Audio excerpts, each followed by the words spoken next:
Bachelor Nation still stewing over some of the controversy and confrontations on Monday's Bachelorette Men Tell All episode. No doubt. And Dean Unglert has been one of the season's favorite suitors.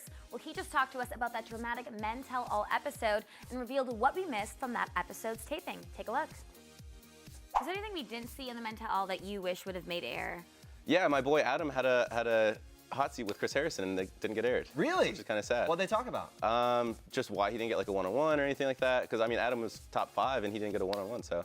And it's almost like the way the show treated him. It even continued to the Men Tell All, sort of this being slighted. I didn't even think of that.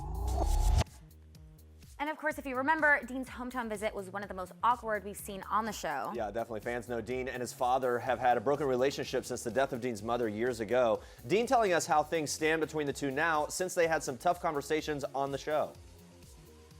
I mean, it's pretty much the same. We haven't really discussed much. We're working on it. I think that we just need to both grow up ourselves. Do you think that the show being there and almost in some ways it forced like breaking the ice on some topics? Do you think did it start a conversation that maybe would not have started otherwise? That's the thing too. I had some people reach out and say like, I can't believe they put you in that situation. And it's like, no, like these are conversations that I never would have had we not been in that situation. So I'm grateful for the opportunity to have had that conversation with my father. I mean, it kind of sucks that there were cameras around, I guess, but at the end of the day, it just would have been something else for me to shoulder had I not had the chance to speak up about it. So it did spark some more conversations with that. Mm-hmm.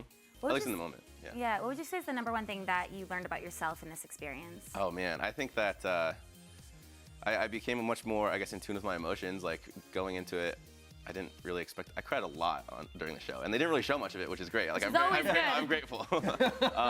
I became much more aware of my emotions, I guess, and my willingness to share the story of my mother and my family and all that kind of stuff. So I look at it as definitely a positive.